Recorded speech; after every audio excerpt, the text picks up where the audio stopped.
Hi there, this is James Swanwick, and you're listening to the Alcohol-Free Lifestyle Podcast, where you learn how to take back control over alcohol and live a life of health, wealth, love, and happiness.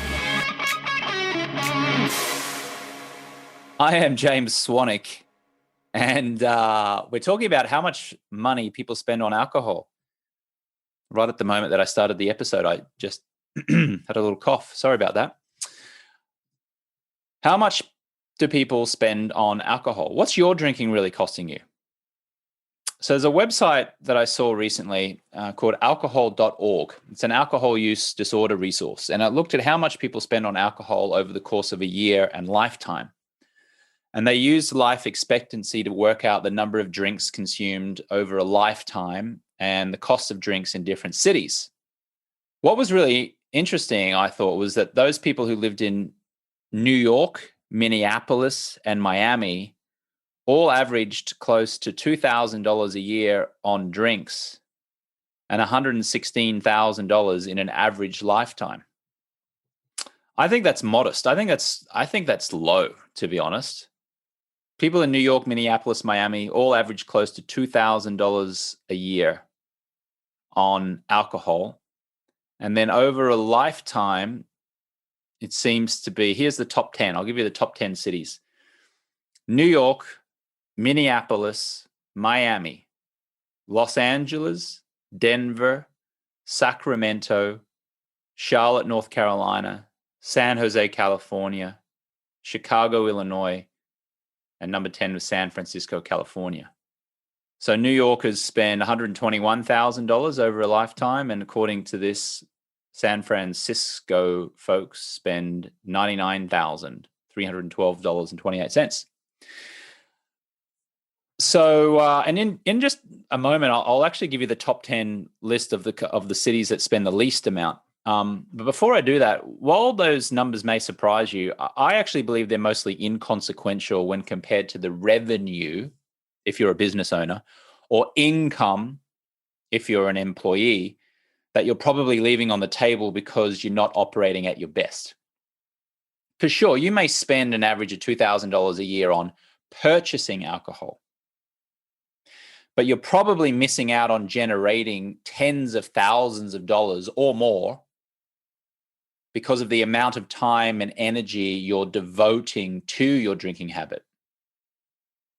Because alcohol has been proven to sap your energy and slow down your brain's ability to process information. For example, it's the phone call you don't make at work because you're tired. It's operating at 60% instead of 90%. It's the irritable boss who doesn't inspire his team or her team. It's the project that you keep putting on the back burner because you don't have the energy to tackle it. So what's important to stress is it's not just the day after drinking that affects your performance, because most toxins remain in your system for 7 days and some as long as 90 days.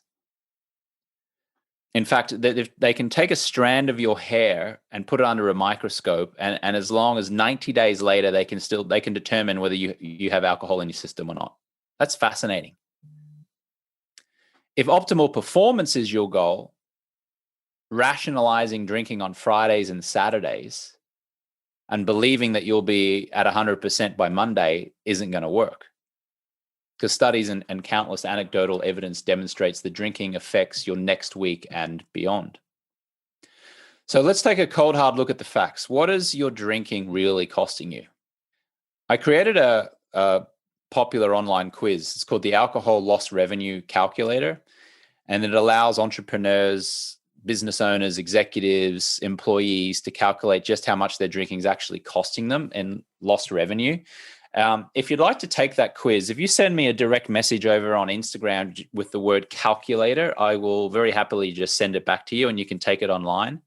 You can send it to me on Facebook as well, or any way you want to get to me. Just say the word calculator and I'll know what you mean, and I'll shoot you off the quiz. But let's just do this now in your head, whether you're driving or walking or running. Let's forget for a second the amount of money that you spend on alcohol and alcohol-related activities, okay? Instead, let's just focus on the amount of money that you're possibly not generating because of your drinking. So here's a three-step calculation. Okay, so first step is to ask yourself, with your drinking habit the way it currently is, or at least the way it's been, how much revenue did you generate in your business last year? Or if you're an employee, what was your salary? Right. So I'll give you a moment. Like, how much did you make last year? If it's a business, how much revenue did your business do? If you're a person, sorry, if you're an employee, I should say, what was your salary? Okay. So that's the first step. Second step, if you were consistently alcohol free in 2021 and you enjoyed a clearer mind with more energy and less stress and extra motivation, and you were laser focused, and therefore you increased your productivity and your performance and your impact, and therefore if you own a business, if you owned a business, you generated more sales or clients or customers, or if you have a job, you got a raise or a promotion, or you secured a better job at another company, how much revenue or income could you generate this year? That's the second question. So let's pretend for a moment that you are consistently alcohol free, enjoying all the benefits that that brings: greater focus, greater concentration, productivity, happiness, joy, fun. Happy people make more money, or they're more productive. How much money could you make in 2021? You got that number? So the first question was, how much money did you make last year? And the second question is, how much money could you make this year if you were consistently alcohol free? Okay, so I'll assume that you've got those two figures in your mind. The third step here involves some subtraction. So all I want you to do is I want you to subtract number one, which is what you made in 2020, from number two, which is what you could make in 2021. What could you make in 2021? And then subtract what you did make in 2020. What is that number? Whatever that number is in your mind right now, after doing that equation, that's what your drinking is potentially costing you in lost revenue or income each year. And particularly in 2021, because I asked you, how much money do you think you might produce if you're alcohol free in 2021? So whatever your figure is, that's what money you may leave on the table and not generate if you choose to continue drinking. So just think about that for a moment. Because every time you drink, that's what you're potentially losing in annual revenue or income, which can add up to big numbers over time. The difference between what you could make this year and what you made this year, or the difference between what you could make this year being alcohol free and what you could make this year drinking alcohol, that's your number. That's what your drinking habits are costing you. That's money you're not generating or receiving. You're leaving that on the table. I squandered money for years when I drank, only to generate millions when I quit. I've created 2 7-figure businesses. One of them is the alcohol-free lifestyle coaching business. This is the podcast version of that. Obviously, I have programs that help people quit. The feature program is Project 90. I also have the 30-day no alcohol challenge. We do a 5-day introductory challenge on occasion as well. But me coaching people on how to live an alcohol-free lifestyle is a 7-figure business. It's a coaching business. Let me tell you something. But if I was drinking, I wasn't having the ability or cognition or productivity to create any 7-figure business. It just wasn't happening. My other main business is Swanix Sleep. That's a sleep company which produces blue light blocking glasses named Swannies that help people sleep better. I started it with my brother Tristan in 2015. Entrepreneur Magazine featured us in an article that year about how we generated $1 million in sales in those 12 months in 2015. And I credit being alcohol-free with giving me the clarity and focus and confidence to achieve that level of success with that business. Because when you're clear in mind, you make better choices, particularly if you're in sales, if you work as a business owner or you're a salesperson.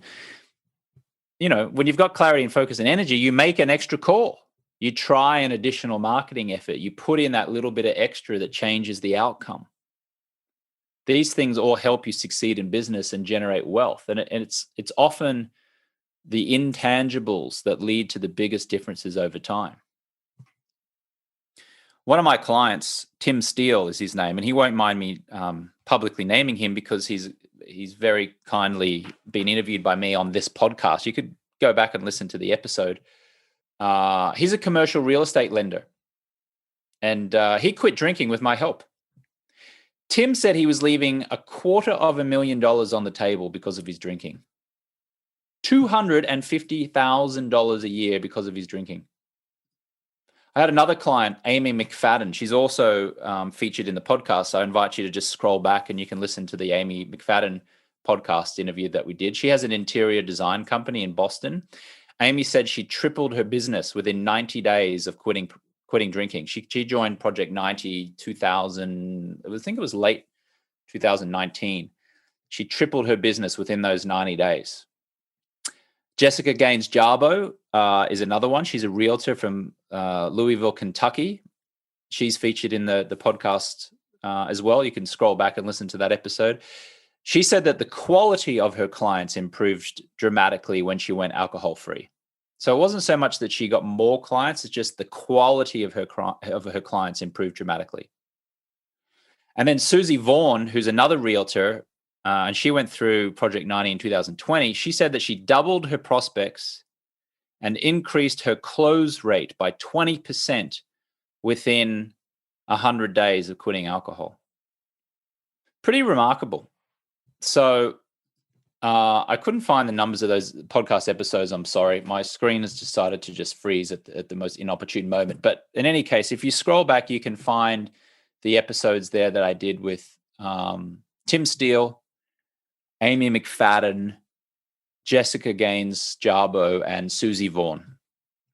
And particularly if you're business minded or you're productivity minded or you're looking for a promotion or you're wanting to change jobs and you really want to perform better, they would be interesting episodes for you to listen to, because not only did they all have health breakthroughs and a reduction in stress, but they also had financial breakthroughs. Now, I said earlier I was going to come back to that study, which showed the cities which did the least amount or drank the least. So let me just try and find that. Here we go. Okay, so the cities that spent the least, ranked 1 to 10. Birmingham, Alabama, New Orleans, Louisiana, Memphis, Tennessee, Cleveland, Ohio, Cincinnati, Ohio, Richmond, Virginia, Jacksonville, Florida, Buffalo, New York, San Antonio, Texas, and Indianapolis, Indiana. Folks in Birmingham, Alabama spent $57,838.58, which is the least amount. So there you go. The folks who spent the most, the top three, New York, Minneapolis, Miami, spent the least, Birmingham, New Orleans, and Memphis. It's surprising on New Orleans, isn't it? I would have thought that's a big party town, but maybe the folks who live there, maybe a lot of the big drinkers are the people who are flying in there to party, but the folks who actually live there long term and are not spending as much. So it's interesting. So yeah, I hope this was interesting. What felt valuable for you? What was kind of like an aha moment for you on this call? I would love to hear from you. There's a Facebook group if you'd like to join. It's called Over 40s Getting Clear with James Swanwick. You can find it on Facebook. Send me a request and I'd happily accept your request and get you into the group if indeed you are over 40. You can send me a message on Instagram, direct message. If you'd like that calculator, just send me a note that says the word calculator. If you want to tell me how much you figured out your drinking was actually costing you, if you did that calculation, you just want to share it with me and you want to ask my opinion of it, what I think, give you some feedback on it, reach out to me, Instagram or on my Facebook page, James Swanwick Official. There's plenty of ways to get a hold of me. Just shoot me a message. I'd love to hear from you. And you got any questions, I'd love to do my best to answer them for you. All right. I hope you enjoyed the show. Talk to you on the next one. Thanks for listening to the Alcohol Free Lifestyle podcast. I want to load you up with some free stuff right now. So if you want to go to jamesswanwick.com/guide, I will send you my Quit Alcohol Guide, which has helped six-figure entrepreneurs and top professionals reduce or quit drinking.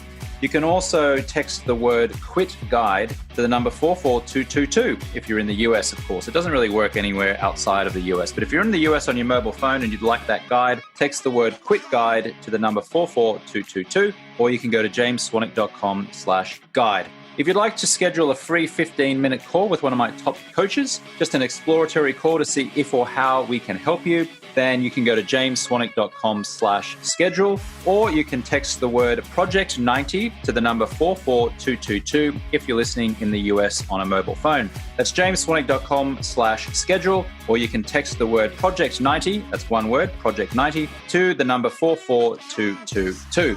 Feel free to send me a direct message over on my Instagram account, which is @JamesSwanwick. You can also watch video episodes of this podcast and a series of other educational videos on my YouTube channel, which is James Swanwick 1, or you can direct message me on Facebook @JamesSwanwickOfficial. And finally, a request. Would you please now write a short review of the podcast inside of the Apple Podcast app on your phone or on iTunes on your desktop computer? Would you please give the show 5 stars and write a quick 1 or 2 sentence review? This will help the show get in front of even more listeners, potentially transforming someone's life. You can rate and review the show inside of your Apple Podcast app on your phone or over on iTunes on your desktop. Thank you so much, and I'll catch you next time.